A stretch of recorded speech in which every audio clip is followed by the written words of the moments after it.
Everybody at some point in life begins to ask questions like, why am I still stuck in my old patterns and behaviors? Why is it that my life is not changing? I'm sure you've been there. I have been there for sure many times, and I still continue to get there once in a while, as I am still a human being myself.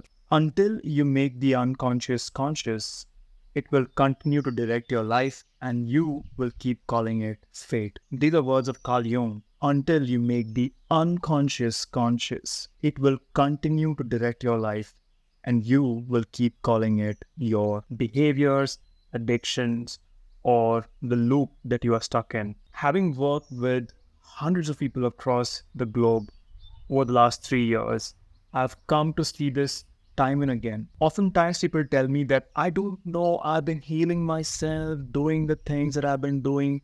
I don't even know if I was traumatized so much. Where is it coming from? How much healing do I need? Well, there is no end to healing.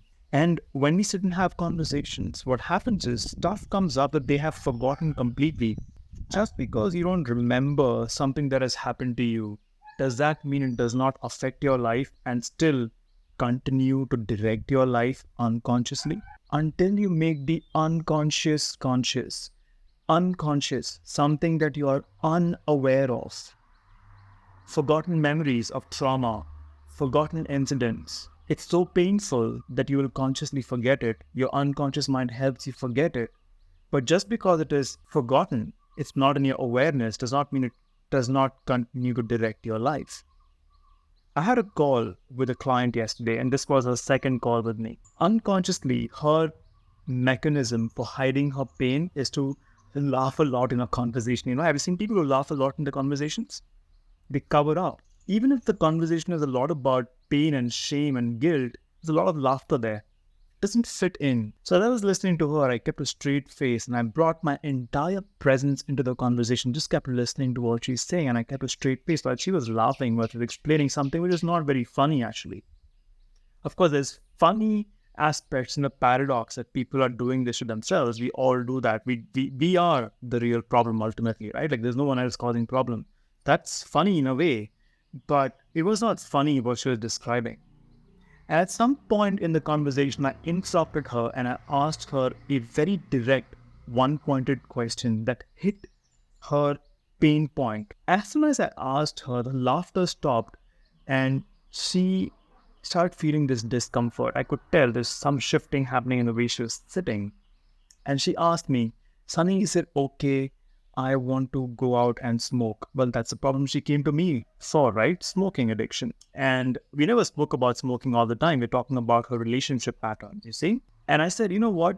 You can do that, but let's just go into this urge for smoking now. And I kept inquiring into her, bringing awareness into this urge to want to smoke because she had not felt like smoking until then, until the point I asked her a question that brought in the discomfort. Dealing with discomfort was pulling out a smoke and lighting it. And as we kept peeling the layers, we kept going into different aspects of the sensation that she was feeling. We kept peeling into it, going back into the layers, and she was able to remember something that came up, something that she had never shared with anybody, not her girlfriends, not all the three relationships that she had been in, nobody. Maybe a bit with her sibling, but he doesn't know the entire story. I will not go into what the story was, but suffice to say that she felt that she had done something extremely wrong with this person and she felt guilty. The observation after that was in the next three relationships that she had been in, she was in role reversal. She was in the victim side, exactly the way that she had been on the victimizer side earlier. Now she was role reversed. And all these 10 years, she was carrying the guilt of what she had not even talked about. Of course, she learned her lesson, but it was still that pain, the guilt that she was carrying. And every time that sensation came up, for whatever reason life brought in, and I was unconscious, her immediate response, the way she had trained herself through practice, was to pick up the cigarette and smoke. By the end of the session, she said there are huge amount of burden from her chest. Literally, she could feel that sensation in her body was lifted and it's gone. It's gone. And so I asked her to pick a pack of cigarette and bring it to the call. And this is a Zoom call, right? So she gets the cigarette and said, smell it. She smells it. I said, that's the smell of the guilt that you've been carrying. How does that smell like now? And she said she's feeling nauseated by that. Feeling nauseated by that. What kind of nicotine patches and gums can resolve this? How much of your strong will that you think you have or don't have, that you apply in cold turkey to quit your addiction like smoking, can resolve this? None of that could have brought her to the point where she had to come face to face with what she had done, accept it, acknowledge it, and forgive herself for what she thinks she had done. Move on from there. Your addictions, no matter what it is, to pornography, alcohol, smoking, whatever, these are just coping mechanisms which you're using in your discomforts. You might call it, oh, but I do it for style. I do it for pleasure. Yeah, sure, these things may have the byproducts of style and pleasure and whatever you want to call it. For the longest time, I carried my addictive patterns, and my ex-partner would say, this is because of the pain that you're carrying within you. You don't understand. And I would tell her, like, you don't realize I do it because it's fun for me. Until I went into conversations that helped me see what I was running away from. There's nothing wrong with pleasure, my friend, but pleasure to avoid pain, pleasure to numb out your pain, that's a problem. The pain itself is not the problem. The pain is there to help us see what's going on, what we need to rectify. If there was no pain, we would not be able to see what needs to be seen. Your unconscious mind is not your enemy. Your shadow is not your enemy. Your resistance to your unconscious, your resistance to pain, that is the enemy. That client of mine sat with those sensations that were discomfort, uncomfortable for her, and I was with her to keep her safe. That didn't last for more than 15 minutes. She was out of it, and the release that she got right after that was immense. Relief she had not experienced in 10 years. It's like not choosing the real pleasure for the tiny pleasure.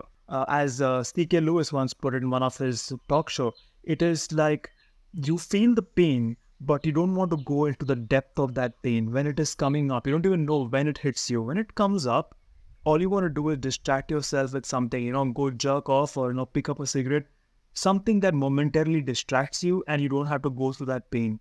But because you did that to yourself, you do not experience the immense pleasure that comes from release and recouping, recapturing your freedom again. Because that pain is not dealt with, it's not going anywhere. Just because you don't take a dump does not mean that it's just going to vanish into the universe around you, right? You get constipated, that's what's going to happen. And you'll get uncomfortable, and you'll make everybody else around you uncomfortable. The only way out is to let it go. And that's where you need to have conversations.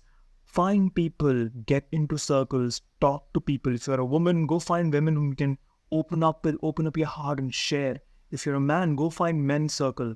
Go be in the nature, talk, record, make a YouTube channel like this and just have conversation.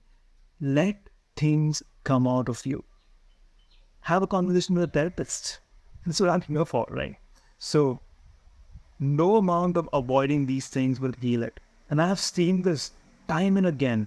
Why should you do this? Because from that release, from that pain, when you release yourself, you don't have to continuously think about when is my next hit, when can I go and smoke again, when do I do this?